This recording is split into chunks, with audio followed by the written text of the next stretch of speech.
ꯅꯨꯡꯁꯤꯕꯤꯗꯨꯅ Manipur entertainment ꯆꯦꯅꯦꯜꯕꯨ subscribe ꯑꯃꯁꯨꯡ like ꯇꯧꯕꯤꯔꯝꯃꯨ꯫ Channel ꯑꯁꯤꯒꯤ ꯃꯥꯏꯀꯩꯗꯒꯤ ꯃꯌꯥꯝꯕꯨ ꯇꯔꯥꯝꯅ ꯑꯣꯛꯆꯔꯤ꯫ ꯉꯁꯤꯁꯨ ꯑꯁꯦꯡꯕ ꯊꯣꯛꯈꯤꯕ ꯇꯥꯕꯗ ꯀꯤꯔꯕ ꯋꯥꯔꯤ ꯑꯃ ꯃꯌꯥꯝꯒꯤ ꯃꯐꯝꯗ ꯈꯨꯗꯣꯟ ꯇꯝꯖꯒꯦ꯫ ꯋꯥꯔꯤ ꯑꯁꯤꯕꯨ ꯂꯥꯟꯊꯣꯛꯆꯈꯤꯕ ꯃꯇꯝꯗ ꯁꯣꯏꯈꯤ ꯂꯥꯟꯈꯤꯕ ꯌꯥꯎꯔꯕꯁꯨ ꯃꯌꯥꯝꯒꯤ ꯃꯐꯝꯗ ꯉꯥꯛꯄꯤꯅꯕ ꯍꯥꯏꯖꯔꯤ꯫ ꯐꯔꯦ ꯑꯗꯨꯗꯤ ꯃꯌꯥꯝ ꯋꯥꯔꯤꯁꯤ ꯍꯧꯅꯕ ꯇꯧꯖꯔꯒꯦ꯫ ꯋꯥꯔꯤꯁꯤꯒꯤ ꯃꯃꯤꯡꯅ ꯂꯩꯔꯛ ꯑꯈꯨꯕꯤ꯫ ꯋꯥꯔꯤꯁꯤꯡ ꯑꯁꯤꯗꯒꯤ ꯆꯍꯤ 90ꯃꯨꯛꯀꯤ ꯃꯃꯥꯡꯗ ꯑꯩꯅ ꯌꯨꯝ ꯄꯥꯟꯗ꯭ꯔꯤꯉꯩ ꯑꯩ ꯏꯁꯥꯒꯤ ꯆꯍꯤꯅ 22ꯃꯨꯛ ꯁꯨꯔꯛꯄ ꯃꯇꯝ ꯑꯁꯥꯏꯗ ꯑꯩ ꯏꯁꯥꯗ ꯊꯦꯡꯅꯈꯤꯕ ꯀꯤꯔꯕ ꯊꯧꯗꯣꯛ ꯑꯃꯒꯤ ꯋꯥꯔꯤꯅꯤ꯫ ꯑꯩꯈꯣꯏ ꯏꯆꯤꯜ ꯏꯅꯥꯎꯁꯦ ꯄꯨꯟꯅ 8ꯅꯤ, ꯅꯨꯄꯥ 3 ꯅꯨꯄꯤ 4꯫ ꯃꯇꯝ ꯑꯗꯨꯗ ꯏꯆꯦ 2 ꯑꯃꯗꯤ ꯃꯌꯨꯝ ꯃꯀꯩ ꯄꯥꯟꯅꯈ꯭ꯔꯦ꯫ ꯃꯇꯝꯗꯨꯗ ꯑꯩꯈꯣꯏꯁꯦ ꯄꯨꯂꯞ ꯄꯨꯟꯅ ꯑꯗꯨꯝ ꯂꯩꯃꯤꯟꯅꯔꯤ꯫ ꯑꯩꯈꯣꯏꯒꯤ ꯏꯃꯨꯡꯁꯤꯁꯨ ꯃꯇꯝ ꯑꯗꯨꯗ ꯆꯥꯕ ꯊꯛꯄ ꯋꯥꯠꯇꯕ, ꯃꯌꯥꯏ ꯑꯣꯏꯔꯞꯅ ꯑꯗꯨꯝ ꯑꯋꯥꯠꯄ ꯂꯩꯇꯅ ꯄꯥꯟꯕ ꯏꯃꯨꯡꯅꯤ꯫ ꯄꯥꯕꯨꯡꯁꯨ ꯃꯇꯝ ꯑꯗꯨꯗ ꯁꯔꯀꯥꯔꯒꯤ ꯊꯕꯛ ꯑꯃꯁꯨ ꯇꯧꯖꯔꯝꯃꯤ꯫ ꯑꯗꯨꯒ ꯏꯃꯥꯅ ꯂꯩꯀꯥꯏꯁꯤꯗ ꯆꯥꯎꯅ ꯍꯣꯇꯦꯜ ꯐꯝꯃꯝꯃꯤ꯫ ꯄꯨꯝꯅꯃꯛꯁꯤꯗꯒꯤ ꯏꯃꯨꯡꯁꯦ ꯑꯋꯥꯠ ꯑꯄꯥꯗꯤ ꯂꯩꯔꯝꯗꯦ꯫ ꯑꯗꯨꯝ ꯅꯨꯡꯉꯥꯏꯅ ꯂꯩꯖꯔꯝꯃꯤ꯫ ꯏꯃꯥꯅ ꯐꯝꯃꯤꯕ ꯍꯣꯇꯦꯜ ꯑꯁꯤꯁꯨ ꯑꯩꯈꯣꯏ ꯌꯨꯝꯒ ꯑꯗꯨꯝ ꯄꯨꯜꯂꯝꯃꯤ꯫ ꯍꯥꯏꯕꯗꯤ ꯍꯣꯇꯦꯜꯁꯦ ꯌꯨꯝꯗ ꯑꯗꯨꯝ ꯐꯝꯖꯕ ꯍꯣꯇꯦꯜꯅꯤ꯫ ꯑꯩꯈꯣꯏꯒꯤ ꯌꯨꯝ ꯑꯁꯤꯁꯨ ꯌꯥꯝꯅ ꯆꯥꯎꯏ꯫ ꯃꯇꯝ ꯑꯗꯨꯗ ꯃꯊꯣꯟ 3ꯅꯤ꯫ ꯁꯥꯕꯁꯨ ꯀꯨꯏꯗ꯭ꯔꯤ, ꯁꯥꯕ ꯂꯣꯏꯁꯤꯜꯂꯛꯄꯗ ꯉꯥꯏꯔꯤꯕ ꯌꯨꯝꯁꯨ ꯑꯣꯏꯔꯝꯃꯤ꯫ ꯑꯗꯨꯒ ꯑꯩꯈꯣꯏꯅ ꯂꯩꯔꯝꯃꯤꯕ ꯃꯐꯝ ꯑꯁꯤꯁꯨ ꯕꯖꯥꯔꯒ ꯌꯥꯝꯅ ꯅꯛꯅꯅ ꯂꯩꯕ ꯃꯐꯝ ꯖꯒꯥ ꯑꯃꯗꯅꯤ꯫ ꯑꯗꯨꯒ ꯁꯔꯀꯥꯔꯅ ꯂꯝꯕꯦꯟ ꯄꯥꯛꯊꯣꯔꯛꯄꯒꯤ ꯊꯕꯛ ꯄꯥꯏꯈꯠꯂꯛꯄꯗꯒꯤ ꯃꯇꯝ ꯑꯗꯨꯗ ꯑꯩꯈꯣꯏꯒꯤ ꯌꯨꯝ ꯑꯁꯤꯁꯨ ꯂꯝꯕꯦꯟ ꯄꯥꯛꯊꯣꯔꯛꯄꯒꯤ ꯂꯝꯕꯦꯟ ꯀꯛꯄꯗ ꯌꯥꯎꯈꯤ꯫ ꯌꯨꯝꯗꯨꯁꯨ ꯁꯥꯕ ꯂꯣꯏꯕꯗ ꯉꯥꯏꯔꯤꯕꯅꯤ꯫ ꯕꯕꯥ ꯏꯃꯥꯁꯨ ꯌꯨꯝ ꯀꯛꯈꯤꯕꯗꯨꯗ ꯊꯋꯥꯏ ꯌꯥꯝꯅ ꯅꯨꯡꯉꯥꯏꯖꯔꯝꯗꯦ꯫ ꯑꯗꯨꯕꯨ ꯀꯔꯤꯗꯤ ꯎꯄꯥꯏ ꯂꯩ, ꯃꯌꯥꯝꯒꯤ ꯍꯥꯏꯗꯨꯅ ꯇꯧꯔꯛꯑꯕꯅꯤꯅ ꯑꯩꯈꯣꯏꯁꯨ ꯑꯩꯈꯣꯏꯒꯤ ꯂꯩꯐꯝ ꯑꯃ ꯊꯤꯕ ꯑꯃ ꯃꯊꯧ ꯇꯥꯔꯝꯃꯤ꯫ ꯂꯥꯏꯕꯛ ꯐꯕꯗꯤ ꯏꯃꯥꯒꯤ ꯃꯄꯥꯝꯒ ꯌꯥꯝꯅ ꯅꯛꯅꯅ ꯏꯪꯈꯣꯜ ꯑꯃꯁꯨ ꯃꯇꯝ ꯑꯗꯨꯗ ꯕꯕꯥ ꯏꯃꯥꯅ ꯂꯩꯁꯜꯂꯒ ꯊꯅꯝꯃꯤ꯫ ꯃꯗꯨꯒꯤ ꯏꯪꯈꯣꯜ ꯑꯗꯨꯗ ꯑꯩꯈꯣꯏꯁꯦ ꯑꯃꯨꯛ ꯂꯩꯕ ꯇꯥꯔꯝꯃꯤ꯫ ꯃꯇꯝ ꯈꯔꯗꯤ ꯆꯪꯉꯤ ꯏꯪꯈꯣꯜ ꯑꯅꯧꯕꯗꯨꯗ ꯑꯃꯨꯛ ꯁꯦꯝꯒꯠ ꯁꯥꯒꯠꯄ ꯇꯧꯔꯛꯄꯗꯨꯗ ꯃꯁꯤꯒꯤ ꯃꯇꯨꯡ ꯏꯃꯥꯒꯤ ꯃꯄꯥꯝꯒ ꯅꯛꯅꯅ ꯂꯩꯔꯤꯕ ꯏꯪꯈꯣꯜ ꯑꯗꯨꯗ ꯌꯨꯝ ꯀꯩꯁꯦ ꯑꯃꯨꯛ ꯅꯤꯡꯊꯤꯖꯅ ꯁꯥꯔꯕ ꯃꯇꯨꯡ ꯃꯐꯝ ꯑꯗꯨꯗ ꯑꯩꯈꯣꯏꯁꯦ ꯑꯃꯨꯛ ꯂꯥꯛꯑꯝꯃꯤ꯫ ꯃꯐꯝ ꯑꯗꯨꯗ ꯂꯩꯔꯛꯄ ꯊꯥ ꯑꯃꯃꯨꯛ ꯁꯨꯔꯛꯄ ꯃꯇꯝ ꯑꯁꯤꯗ ꯅꯣꯡꯃ ꯅꯨꯃꯤꯠ ꯑꯃꯗꯤ ꯑꯩꯒ ꯃꯇꯝ ꯄꯨꯝꯕꯗ ꯂꯣꯏꯅꯗꯨꯅ ꯂꯩꯕꯤ ꯏꯅꯥꯎꯅꯨꯄꯤ ꯑꯇꯣꯝꯕꯤꯁꯤꯒ ꯑꯩꯒ ꯏꯃꯥꯟꯅꯕꯤ ꯑꯃꯒꯤ ꯃꯌꯨꯝꯗ ꯅꯨꯡꯊꯤꯟꯒꯤ ꯄꯨꯡ 3ꯃꯨꯛ ꯇꯥꯔꯛꯄ ꯃꯇꯝ ꯑꯁꯥꯏꯗ ꯃꯔꯨꯞꯀꯤ ꯄꯩꯁꯥ ꯊꯤꯟꯕ ꯆꯠꯃꯤꯟꯅꯔꯝꯃꯤ꯫ ꯃꯐꯝ ꯑꯗꯨ ꯍꯦꯛ ꯌꯧꯕꯒ ꯏꯃꯥꯟꯅꯕꯤ ꯃꯌꯥꯝ ꯑꯃꯁꯨ ꯂꯩꯔꯝꯕꯗꯨꯗ ꯑꯩꯈꯣꯏꯁꯤ ꯅꯨꯃꯤꯠꯇꯨ ꯑꯆꯥꯄꯣꯠ ꯆꯥꯔꯒ ꯋꯥꯔꯤ ꯋꯥꯇꯥꯏ ꯁꯨꯝ ꯁꯥꯟꯅꯔꯤꯉꯩ ꯏꯈꯪ ꯈꯪꯍꯧꯗꯅ ꯑꯆꯧꯕ ꯅꯣꯡꯖꯥꯎ ꯑꯃ ꯂꯥꯛꯇꯨꯅ ꯅꯣꯡꯁꯦ ꯀꯟꯅ ꯆꯨꯊꯔꯛꯈꯤ꯫ ꯅꯣꯡ ꯆꯨꯊꯔꯛꯄꯗꯒꯤ ꯑꯩꯈꯣꯏꯁꯨ ꯌꯨꯝꯗ ꯍꯟꯅꯕ ꯌꯥꯗꯕꯗꯒꯤ ꯉꯥꯏꯍꯥꯛ ꯍꯧꯖꯤꯛꯀꯤ ꯏꯃꯥꯟꯅꯕꯤꯒꯤ ꯃꯌꯨꯝꯗ ꯑꯃꯨꯛ ꯂꯩꯔꯝꯃꯤ꯫ ꯅꯣꯡꯁꯨ ꯐꯅ ꯀꯨꯏꯅ ꯂꯦꯞꯇꯕꯤ ꯁꯨꯝ ꯆꯨꯊꯔꯛꯄꯗꯒꯤ ꯃꯝꯂꯤ ꯇꯧꯔꯛꯄ ꯁꯟꯙ꯭ꯌꯥ ꯌꯥꯆꯪꯉꯛꯄ ꯃꯇꯝꯁꯤꯗ ꯅꯣꯡꯁꯨ ꯈꯔꯒ ꯄꯥꯊꯔꯛꯄꯒ ꯏꯃꯥꯟꯅꯕꯤ ꯑꯗꯨꯗꯒꯤ ꯁꯥꯇꯤꯟ ꯑꯃ ꯋꯥꯏꯔꯒ ꯏꯅꯥꯎꯅꯨꯄꯤꯒ ꯑꯩꯒꯁꯤ ꯌꯨꯝꯗ ꯍꯜꯂꯁꯤ ꯊꯦꯡꯉꯦ ꯍꯥꯏꯗꯅ ꯇꯞꯅ ꯁꯨꯝ ꯍꯜꯂꯛꯄ ꯍꯧꯔꯝꯃꯤ꯫ ꯑꯩꯅꯁꯨ ꯏꯅꯥꯎꯅꯨꯄꯤꯁꯤꯗ ꯁꯨꯝꯅ ꯍꯥꯏꯔꯝꯃꯤ, "ꯏꯕꯦꯝꯃ, ꯄꯨꯡꯁꯨ ꯊꯦꯡꯉꯦ, ꯏꯕꯥꯅꯤ ꯈꯔ ꯁꯝꯖꯜꯂꯒ ꯆꯠꯈ꯭ꯔꯁꯤ꯫ ꯑꯗꯨꯅ ꯏꯕꯥꯅꯤ ꯂꯩꯔꯛ ꯑꯈꯨꯕꯤꯗꯒꯤ ꯑꯣꯏꯅ ꯆꯠꯈ꯭ꯔꯁꯤ, ꯌꯨꯝ ꯌꯧꯅꯕ" ꯍꯥꯏꯔꯝꯃꯤ꯫ ꯏꯅꯥꯎꯅꯨꯄꯤꯅꯁꯨ ꯑꯩꯉꯣꯟꯗ "ꯍꯣꯏ ꯆꯦꯆꯦ" ꯈꯨꯝꯃꯛꯏ꯫ ꯍꯧꯖꯤꯛꯀꯤ ꯂꯩꯔꯛ ꯑꯈꯨꯕꯤ ꯍꯥꯏꯔꯤꯕ ꯃꯐꯝꯁꯤ ꯈꯔꯁꯨ ꯁꯨꯛꯄ ꯃꯐꯝ, ꯃꯤ ꯀꯌꯥ ꯆꯠꯅꯗꯕ ꯂꯝꯕꯦꯜ ꯑꯃꯅꯤ꯫ ꯅꯥꯛꯌꯦꯠ ꯎ ꯋꯥ ꯋꯥꯔꯛ ꯃꯣꯡꯁꯣꯡ ꯉꯥꯛꯇꯁꯨꯅꯤ꯫ ꯑꯗꯨꯒ ꯂꯝꯕꯦꯜꯁꯤ ꯃꯌꯥꯝꯅꯁꯨ ꯑꯗꯨꯝ ꯈꯔ ꯍꯥꯏꯅꯕ, ꯃꯤ ꯄꯥꯛ ꯆꯠꯅꯗꯕ ꯂꯝꯕꯦꯜ ꯑꯃꯁꯨꯅꯤ꯫ ꯉꯜꯂꯤꯉꯩ ꯑꯌꯨꯛ ꯅꯨꯡꯊꯤꯟꯗꯐꯥꯎ ꯍꯧꯖꯤꯛꯀꯤ ꯂꯩꯔꯛꯁꯤ ꯃꯤ ꯀꯌꯥ ꯆꯠꯅꯔꯝꯗꯦ꯫ ꯑꯩꯈꯣꯏꯅꯁꯨ ꯁꯨꯝ ꯇꯥꯕꯗ ꯊꯥꯏꯅ ꯃꯐꯝ ꯑꯗꯨꯗ ꯃꯤ ꯍꯥꯜꯂꯒ ꯍꯨꯟꯇꯣꯛꯄ ꯃꯐꯝ ꯖꯒꯥꯁꯨ ꯑꯣꯏꯔꯤ ꯀꯥꯏꯅ ꯁꯨꯝ ꯍꯥꯏꯅꯩ꯫ ꯇꯧꯕꯇꯕꯨ ꯍꯧꯖꯤꯛꯀꯤ ꯂꯝꯕꯦꯜꯁꯦ ꯑꯩꯈꯣꯏꯅ ꯐꯥꯎꯔꯒ ꯂꯥꯛꯑꯕꯗꯤ ꯑꯩꯈꯣꯏꯒꯤ ꯌꯨꯝꯒꯤ ꯊꯣꯡꯒꯥꯟ ꯒꯦꯠ ꯃꯄꯥꯁꯤꯁꯨ ꯄꯣꯞ ꯂꯥꯎꯅ ꯌꯥꯝꯅ ꯅꯛꯁꯟꯅ ꯇꯥꯗꯣꯔꯤꯕꯅꯤ꯫ ꯍꯣꯏ, ꯃꯇꯝ ꯑꯗꯨꯗ ꯑꯩꯁꯨ ꯂꯝꯕꯦꯜ ꯑꯗꯨ ꯐꯥꯎꯔꯒ ꯂꯥꯛꯇꯣꯔꯤꯕꯁꯤ ꯏꯁꯥꯗ ꯀꯤꯗꯕꯃꯛꯇꯤ ꯅꯠꯇꯦ꯫ ꯑꯗꯨꯕꯨ ꯄꯨꯡꯁꯨ ꯁꯨꯝ ꯊꯦꯡꯖꯜꯂꯛꯄꯒ ꯌꯨꯝꯗ ꯂꯩꯍꯧꯔꯤꯕ ꯏꯕꯨꯡ ꯑꯅꯤꯗꯨꯅ ꯉꯥꯡꯉꯛꯑꯅꯤ ꯈꯟꯕꯗ ꯑꯩꯁꯨ ꯂꯝꯕꯦꯜ ꯑꯁꯤ ꯏꯁꯥꯗ ꯌꯥꯝꯅ ꯆꯠꯅꯤꯡꯗ ꯆꯠꯇꯣꯔꯤꯕꯅꯤ꯫ ꯏꯅꯥꯎꯅꯨꯄꯤꯒ ꯑꯩꯒꯁꯦ ꯂꯩꯔꯛꯇꯣ ꯐꯥꯎꯈ꯭ꯔꯁꯤ ꯍꯥꯏꯅꯗꯨꯅ ꯏꯕꯥꯅꯤꯁꯦ ꯂꯩꯔꯛ ꯃꯅꯨꯡ ꯑꯗꯨꯗ ꯆꯪꯉꯛꯄ ꯍꯧꯔꯝꯃꯤ꯫ ꯅꯣꯡꯒ ꯀꯟꯅ ꯆꯨꯈꯤꯕꯒꯤ ꯂꯩꯔꯛ ꯑꯗꯨꯁꯨ ꯂꯩꯈꯣꯝ ꯌꯥꯝꯅ ꯍꯣꯝꯃꯝꯃꯤ꯫ ꯃꯗꯨꯗ ꯑꯩꯈꯣꯏꯅ ꯌꯨꯝ ꯊꯨꯅ ꯌꯧꯅꯕ ꯍꯥꯏꯗꯅ ꯈꯤꯇꯪ ꯀꯟꯅ ꯍꯦꯛ ꯆꯠꯄꯗ ꯂꯩꯈꯣꯝ ꯍꯣꯝꯕꯅꯤꯅ ꯏꯁꯥꯗ ꯅꯥꯟꯊꯨꯒꯦ ꯍꯦꯛꯇ ꯇꯧꯏ꯫ ꯃꯗꯨꯅ ꯏꯅꯥꯎꯅꯨꯄꯤꯒ ꯑꯩꯒꯁꯨ ꯇꯞꯅ ꯁꯨm ꯂꯥꯛꯄꯗꯨꯅ ꯂꯩꯔꯛꯇꯨꯒꯤ ꯃꯌꯥꯏ ꯆꯟꯁꯤꯜꯂꯛꯑꯝꯃꯤ꯫ ꯌꯨꯝꯁꯨ ꯀꯌꯥ ꯇꯥꯗꯕ ꯅꯥꯛꯌꯦꯠꯁꯨ ꯋꯥꯔꯛ ꯋꯥꯄꯟ ꯉꯥꯛꯇꯒ ꯑꯣꯏꯕꯒ ꯏꯁꯨꯛ ꯍꯦꯛ ꯁꯣꯛꯑꯗꯅ ꯏꯅꯥꯎꯅꯨꯄꯤꯒ ꯑꯩꯒꯁꯤ ꯆꯠꯂꯤꯕ ꯃꯥꯡꯗꯗ ꯌꯦꯡꯉꯒ ꯁꯨꯝ ꯆꯠꯂꯝꯃꯤ꯫ ꯉꯥꯏꯍꯥꯛꯀꯤ ꯃꯇꯨꯡ ꯂꯩꯔꯛꯇꯨꯒꯤ ꯃꯌꯥꯏ ꯆꯟꯁꯤꯜꯂꯛꯄꯁꯤꯗ ꯑꯩꯈꯣꯏꯒꯤ ꯇꯨꯡꯂꯣꯝꯗꯒꯤ ꯑꯉꯥꯡ ꯑꯄꯤꯛꯄ ꯑꯃꯅ ꯀꯞꯄꯛꯄ ꯈꯣꯟꯖꯦꯜ ꯑꯃ ꯇꯥꯔꯛꯈꯤ꯫ ꯈꯣꯟꯖꯦꯜ ꯑꯗꯨ ꯍꯦꯛ ꯇꯥꯔꯛꯄꯗ ꯏꯅꯥꯎꯅꯨꯄꯤꯒ ꯑꯩꯒꯁꯤ ꯏꯁꯥꯗ ꯑꯁꯨꯛꯀꯤ ꯃꯇꯤꯛ ꯑꯀꯤꯕ ꯄꯣꯛꯑꯝꯃꯤ꯫ ꯏꯅꯥꯎꯅꯨꯄꯤꯅꯁꯨ "ꯆꯦꯆꯦ, ꯑꯉꯥꯡ ꯑꯃ ꯀꯞꯄꯤꯁꯤꯕꯨ ꯀꯔꯥꯏꯗꯒꯤꯅꯣ" ꯍꯪꯉꯛꯈꯤ꯫ ꯑꯩꯅ ꯑꯃꯨꯛ "ꯈꯪꯗꯦ, ꯑꯩꯁꯨ ꯏꯕꯥꯅꯤꯒꯤ ꯇꯨꯡꯂꯣꯝꯗꯒꯤ ꯃꯥꯜꯂꯤ" ꯍꯥꯏꯗꯅ Inang nupiga igase tungsalaw na hek ontok na yenguba matamdadi. Apipa angang nupa masama kang masamana ipapa. Hek yengmuda kiba piba muti emada mapisu thongda. Inang nupiga igana leiba mapamadumda kap tu na sensalaki. Mataudo da inang nupiga igasu kizarakpadagi law duna. Ibani se selakpada inang nupidu di angang gawaibaga. Made lambi aladuna galekpunga hombaga. Gana selakpado da angang adu di tusalami. Ay na so inang nupidu di ibe mahugalo haidana. Masapay do na hugat piringay. Angak pa ni mapithong da ba pikpa ngang ado. Makong sulebang makatingbo di ako'y ginaks da yam na tuna sumnak sa laki. Madudagi sukizarak pa di mapamadudagi miyarak pa mahigta tazara sa nukhan na. Kap to na ako'y mukta kanbiyo hait na lauk sa rami.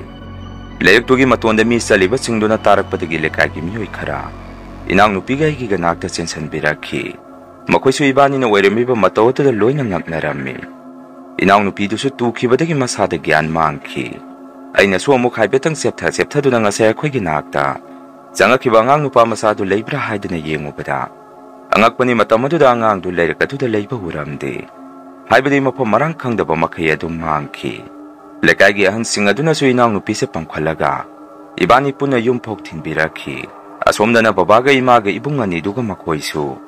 Ako'y na haliba mataw do ubada makoy su loy na pakat na rami. Imaga babaga na su. Kadino tauriba mong sida ibe mananaw nupi sida. Kay daw raki hangaki. Ay so imong dasangak to na kap to na babay mada. Makoy miyamda ko'y na tingnar kiba wari singa duloy na tamami. Ay wari ito taba da babay masupungak ngaki. Imana so mong ado ibe ma. Nabani di kay daw bagi layrak to power galay ba no. Noong sinanga karakan naga subuga sumbalambiyala sidagi. Nabani bo dum lakpa yadro hayraki. Ay namo ima noong hangbang ngay bada pungso tingzalakpaga. Nakoy nangangan ni hayda na layrak ito da sangak pa ni kumi. Baba na mong ihe. Kay daw bagi ngang durigin noong tabas da na kwiso. Lakpa yada da na tawri ni kwiso kangi. Ayang kay di pa na hayda sini nga sibo di nga siwoy kre. Matong manaw di tinggirangan gera. Nakoy layrak ito amukha na power ga yung da lakpa yade ko. Ujik po ibo may ba magkahuro ba na sumduri bra. Angang sigyan butadri ni tawri si. Mamay ba kaurugin ako yung angsi kung nasyanara mo. Asung na baba na ba makawat sa kihik tawrok pada. Inaw nupi sa gyalak pag imong da masado tam na. Uwan baleng bahuraki. Ngayagi matong dadi wakan mo pong panalak na. Ay ginang nupi sa gyan taraki. Ako'y ba yung pok tinbiri balakagi miyo isinga na su. Babada sum na hayrami. Tada ngang si gyan tare. May ba do kaurudra ba su yaragani. Madugi mo't masuwakan tuksa na ba magikada po salaga. Masasakiba kara han na ba wari sumtam na sabiyo. Ako'y giwakan da di kariso tawlaroy da ba maali. Nga sige mong siya ko'y supungakek nga kare. Ang angani sinang oirimi ba matawado da. Wari hay ba po ako'y kara si lerek matondo. Sumlalagalak pa do da lerek manung da giibi masina. Kapalaw po makuwantor pa do da ako'y masiyan supungak ngang naki. Ako'y siya sumna suhay na rami. Kadino tari ba makwala si buwang nga makapamakwan mali ni. Lerak manunga sidagi. Masibo miway ribazara. Natraga nung tinumang ba sida lerak sida kekek tau ba matawado. Lahit din nagamatipong ibazara. Yaktang salaga yengo ba sa parakta. Masidikam daw ni hadi na ako'y karaso. Ngayak lerak matola do da wari tanarami. Ado ba handalandan lang nga sinagkanbiyo kapag paduda. Ayos masida lai buwero mi buwero muktatuna sang salaga. Masida yengo da bayate. Kudong tiba taramaga sumasidi nangawlaroy haydana. Ako'y karasi hatuo to ler ka da sensalak padadi. Tadagi angangani si moong mataw madalerang bating nga zabani. Adubo lebo pa ba di angangani si karisutek da kaydana. Wakal tana yung da yorok pa si masimuk pa ba laytre. Tay na dagi hong naso ler kasi da matawa sumna. Aki akang tingna kiba miyo'y singsing nga sipok kaya hinggante. Huwag magi marabag na di wairang basuyay. Adubo ler kasi ilay-ilay ba di wairoy duri. Paritada hiyang kaya ngang sinagyan na ba mukta kahaybi ko.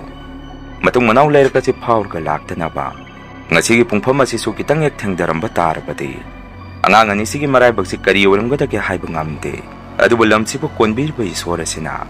Ang nga ni gitaway si di kan bihawre. Pare ko dyan na ba tawrag nga si ngarang si mayam na su.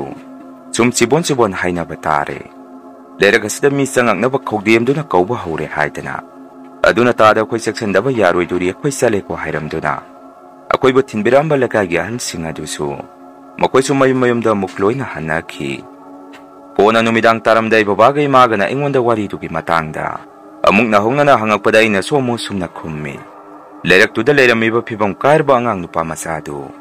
Babae ma angang adu isam-samba angang di mandi. Nakoy somukta khalaga yengmune. Leraktugi nagyata yung taba sunati. Kariguma yung mama ni da wairaka su taramagadi. Yung singadudagi angang adu torok pa ni haiba suyay. Adu yung tadaba leraktudagi angang amana kap-kap tuna. Ako'y ginakta sumtsang salakpa haiba si Midi Mandre. Aduna babae ma yamna kizay hairami. Numitugi nonghe ngaan baga babana makatana kudong tiba tarakta na bahay dana. Maiba ma babana nungalakpagi duda kaurudu na inaong nipigay gasi yung halami. Maiba duna su inaong nipigay gasi muna yung aba matunga sumna hairi. Ang ni sige marakta ang amadi ngarangi numisida. Laya pataba na siyalaga pugi tawag kazikta nga huwi. Mabani na tingzalakpadagi leraka tuda pauruga lakpada sunatana.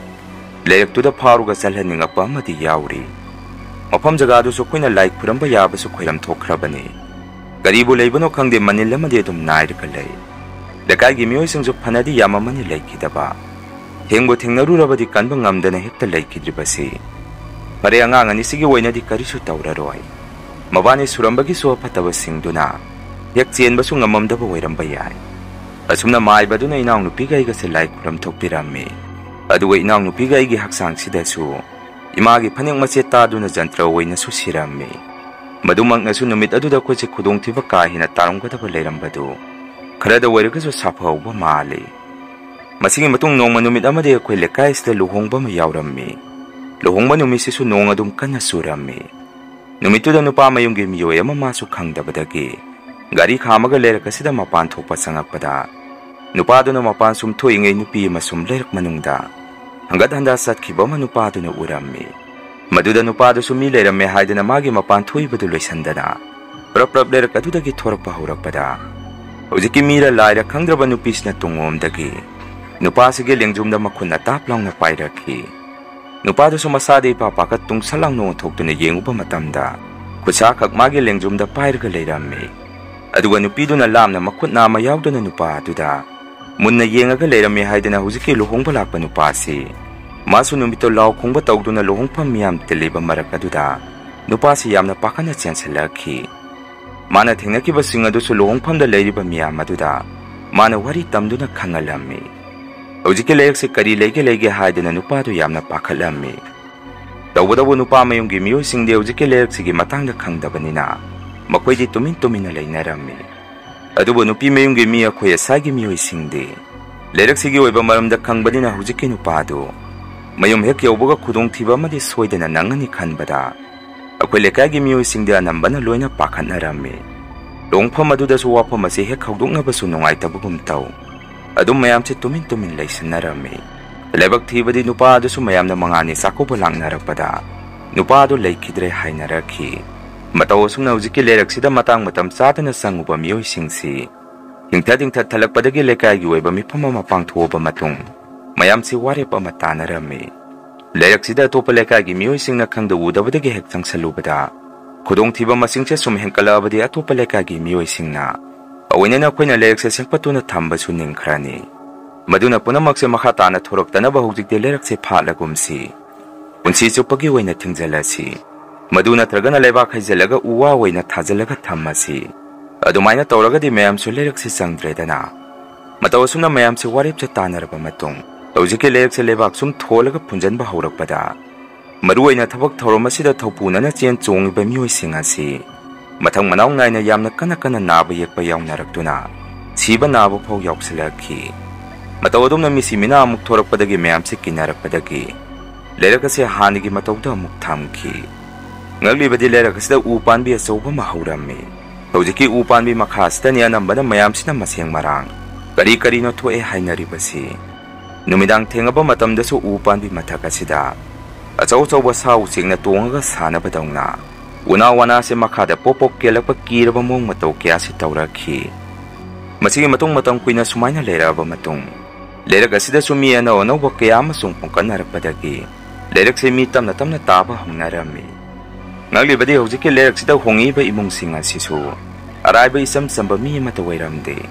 Imong amada may boy bayaw imong amada may biway bayaw.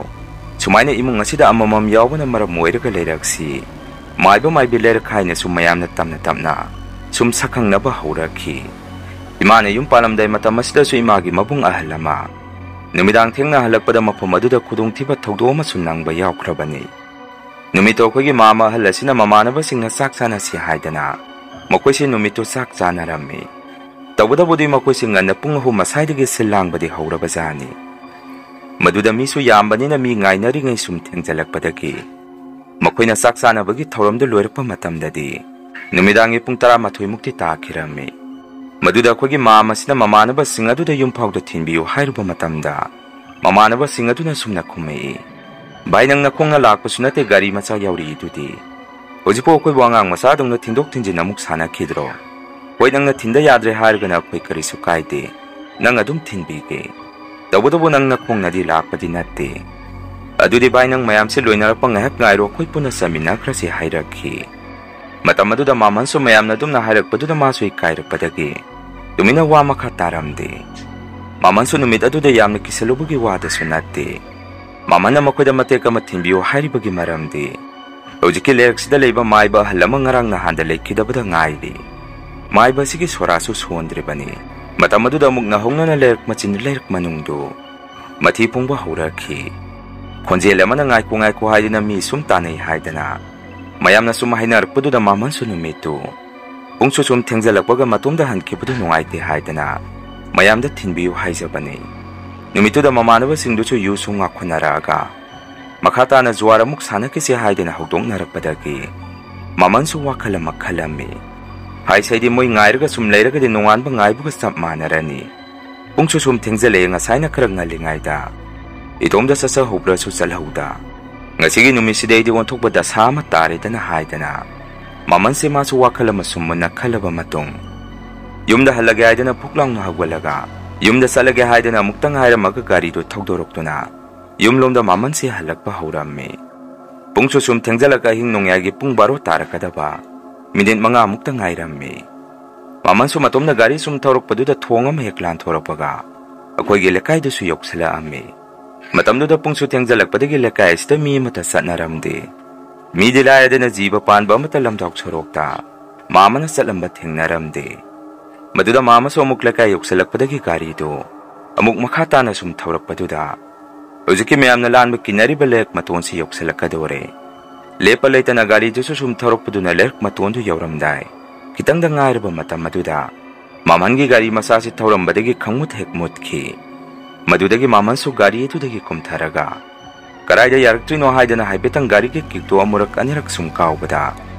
gari sta sum horoktabadagi gari inbada matare ningduna mamana magi gari masado khongnoina sum illaga lakpaduda lerk adu kitang heklan thorokpaga Mamani gari sakase karigumba mana sumpan ba phajan bagi mawongda iliba gari do muk khangpha hekpha amungna khangin hek lek mafam jaga do mong mataw ma haurakhi madudagi mama suma sada karigumba khara singnarakpadagi mafam aduda gari do laktani thuramuga yum yongna ba makhongna kana yangna selakhi maduda su mamangi tungda su halamagi khonjenda mo ngai khoya khairakpa amadi angang amagi khonjenda mo Nupi amagi khonjenda mo khonjense on sin senduna mamangi tungda sum tanarakhi maduda maman sunnage tungda mangda mate yengdabi magi thokpa wakhan choithokpa tawdana yumda yongnaba lepa leitana selakhi magi matungda chu nuksidoi kewei nuksit asaba mana sabung sum thengduna khonjen on duna tanarakhi kona uchina tin yamna wana maman se yum yoraktuna hungan gesi in thuramaga imungda hathu tu senselakhi Imong manunggi miso mata tumnaramdre maramdi maman si numito halaktri haidane imong manunggi mi hoisingna henga pho maman si ngairaga leirammi mamangi mataodu da pupuga bokana ibungo gari di karai da lehore aduga nasaduna yamna pakana seli duna kariongna thengnaraki hangubada maman song hek tumina lei aduga pupu bokta wari do tamba hek haurakpada ikang kangawdana maman selemai da bom laungna tuthaduna gyan mangki Pupuna so pakalakpadagi maiba makkauraga maman si yenghalammi matam aduda maiba duna adum leraktugi oiba matangda mayak singna adum hairakhi aduga mamana thengnaribada su maiba duna mamit uisalaga loina uraba mali ahing aduda mamangi matungde inarikiba singadu maiba duna mayak singna loina tamakhi Maibaduna lai khurambirambadagi mamansu gyan adum tarakhi. Aduga mamanu hundooma gari dusu nungalaga sek tawrupa matamda gari dusu yadaba karisu yawramde. Khudakta adum gari du start hawramme. Matawsumna hujikki layrakse hujik phau mayamna lalaga satpa kinare. Layraktubudi hujik mibudi adum kharabudi laynare. Adu oiragasu numidangda itom-itomda hek chaluba haibasidi mafam aduda hekta ngamnaramde. Masini mayam ngasigi Rian Horror Story. Mathangi warida mayam punamuk thengnarasi. Ngasigidi mayamdagi kainanaba bidi ay lawjari.